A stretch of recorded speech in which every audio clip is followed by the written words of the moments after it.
500,000 people are living inside a volcano. Not near it, not around it, inside it. The ground beneath their feet is rising. 1 meter since 2005. 2.5 centimeters every single month. Boats that used to float in the harbor now sit in grass because the land rose out of the sea. Ancient Roman columns show barnacle fossils halfway up their height, proof they were underwater 2,000 years ago. Now they stand on dry land. The volcano is breathing, in and out, rising and falling over decades. Scientists call it Bradyseism. The people living there call it terrifying. This is Campi Flegrei, the Phlegrean Fields, and it's one of the most dangerous volcanoes on Earth. Hey everyone, welcome back to Static and Soil. Today we're talking about something that doesn't get nearly enough attention considering how serious it is. There's a supervolcano in Italy that's waking up. It sits right next to Naples, one of Europe's largest cities. Over 500,000 people live in the red zone, the area marked for evacuation if it erupts. And the thing is, it's not just rumbling. It's actively deforming the earth. It's causing thousands of earthquakes. It's forcing families from their homes. This isn't some distant threat. This is happening right now. Let me tell you what Campi Flegrei actually is, because most people have never heard of it. When people think of Italian volcanoes, they think of Mount Vesuvius, the cone-shaped mountain that destroyed Pompeii in 79 AD. Everyone knows that story. But Vesuvius is just one volcano. Campi Flegrei is a caldera, an 8-mile-wide volcanic depression created by massive eruptions that emptied underground magma chambers and caused the ground to collapse. It's not a mountain. It's a sunken bowl filled with 24 separate craters, fumaroles spewing volcanic gases, bubbling mud pools, and superheated springs. And here's the thing that makes it so dangerous. People built an entire city on top of it. The town of Pozzuoli sits right in the caldera. Parts of Naples are in the red zone.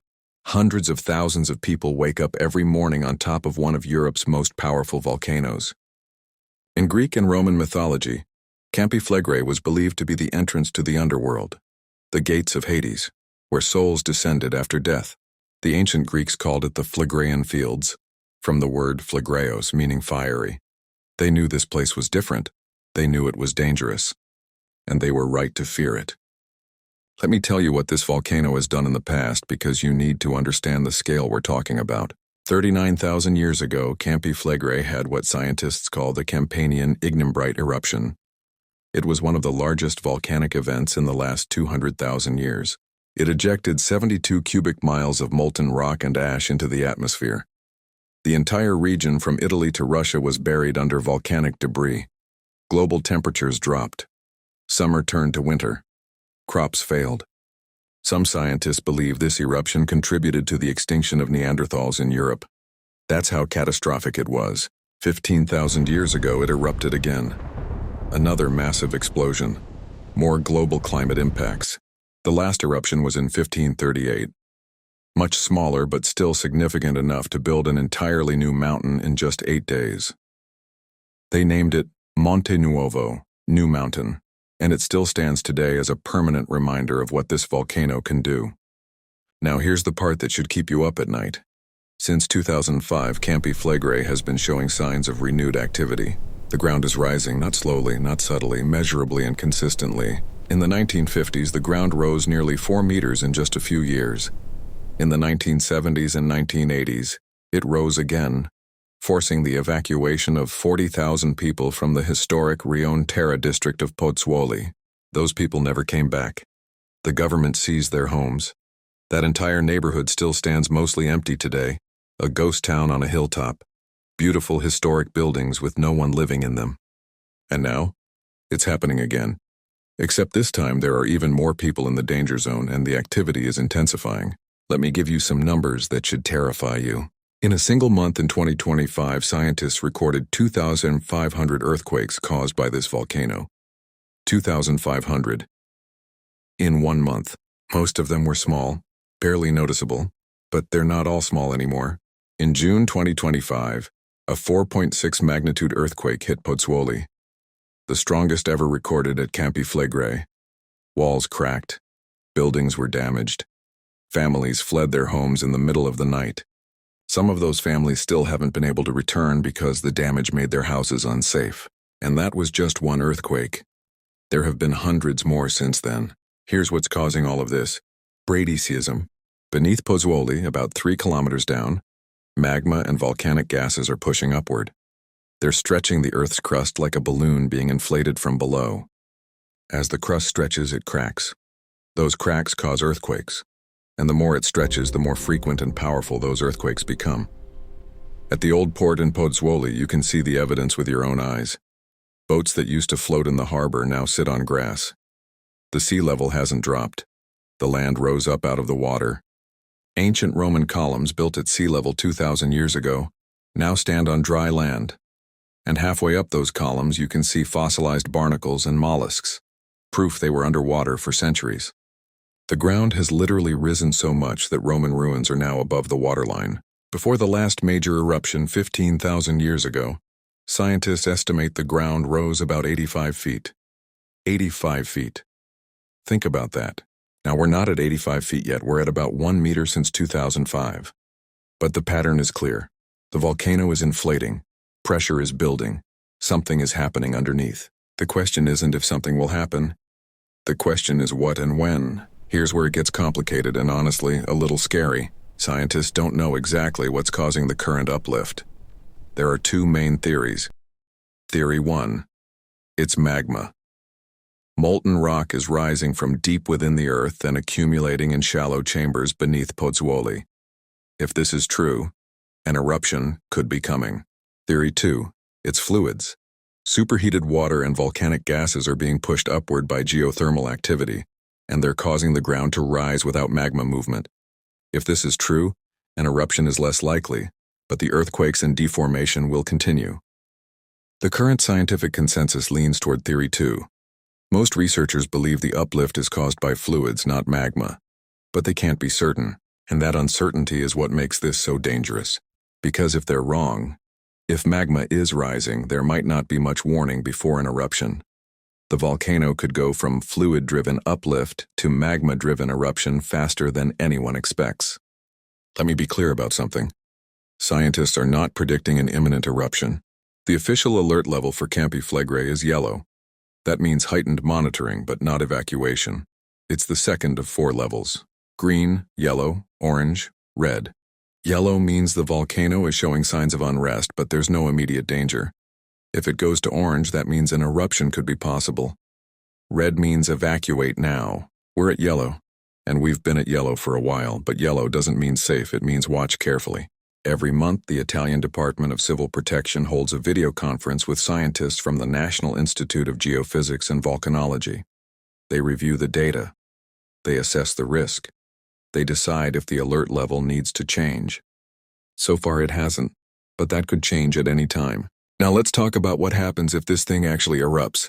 The Italian government has created an evacuation plan for the red zone. This includes Pozzuoli, Bacoli, Monte di Procida, Quarto, and parts of Naples itself. Over 500,000 people would need to be evacuated. 500,000. They would have 72 hours to get out. 3 days. That's the window. The plan involves personal vehicles, buses, trains, and ships. Meeting points have been designated. Routes have been mapped. Twin cities in other regions of Italy have been identified to host evacuees. It's one of the most ambitious evacuation plans in Europe, and it would have to work perfectly under the most stressful conditions imaginable. In 2019, they ran a test evacuation called Campi Flegrei 2019. They practiced the procedures. They tested the logistics. They identified problems and tried to fix them. But here's the brutal truth. Evacuating 500,000 people from a densely populated area in 72 hours is almost impossible to do cleanly. Roads will be jammed. Panic will set in. Some people won't leave. Some people won't be able to leave. It will be chaos. And that's assuming they get 72 hours of warning. That's assuming the volcano gives clear signals that an eruption is imminent. That's assuming everything works perfectly. Volcanoes don't always cooperate with our plans. Let me tell you what it's like to actually live there, because I think that perspective is important. The people of Pozzuoli have lived with this volcano for generations. Their grandparents lived through the evacuations of the 1980s. They grew up feeling earthquakes. They're used to it. Some residents say they're not terrified, just cautious. They say you learn to live with it.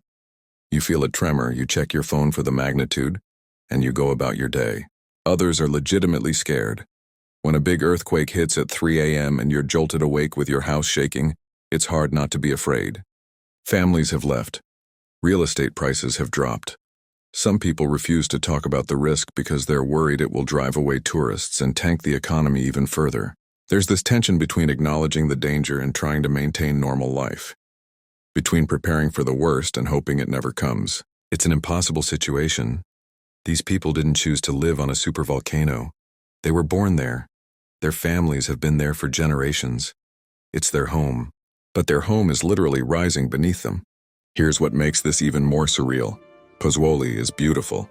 The historic quarter Rione Terra sits on a hilltop with views of the sparkling Mediterranean. The island of Capri in the distance. Blue skies, ancient architecture. It's stunning. Tourists walk through those narrow cobblestone streets, taking photos, eating gelato, enjoying themselves. They have no idea they're standing inside one of the most dangerous volcanic systems on Earth. And maybe that's how it should be. Maybe if we all walked around constantly aware of every geological threat, we'd never leave our houses. But I think there's a difference between paranoia and awareness, and I think more people should be aware of Campi Flegrei. Let me talk about what would actually happen if it erupted. Scientists say a massive, catastrophic eruption like the one 39,000 years ago is extremely unlikely.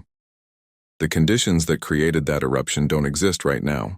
What's more likely, if it erupts at all, is a smaller event similar to 1538. Localized destruction, a new crater, ash and pyroclastic flows within the caldera. That's still devastating. That's still a disaster, but it's not the end of the world. The real danger isn't just the eruption itself. It's the ash and pyroclastic flows. Pyroclastic flows are superheated clouds of gas, ash, and rock fragments that race down the slopes of a volcano at hundreds of miles per hour. They incinerate everything in their path.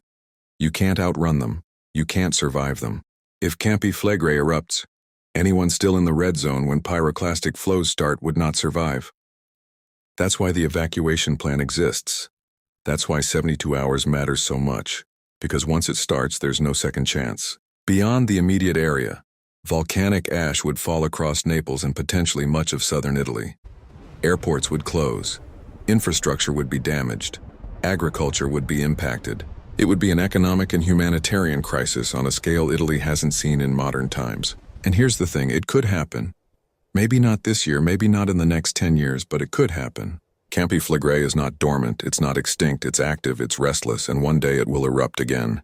The only question is when. So what should we take away from all of this? I think the story of Campi Flegrei is a reminder that we live on a dynamic planet. The ground beneath our feet isn't as stable as we like to think. We build cities on fault lines and volcanoes because those places are often beautiful and fertile and strategically important. And then we just hope nothing happens. Most of the time, nothing does. Most of the time, we get lucky. But luck runs out eventually. I also think this is a story about the incredible work scientists are doing.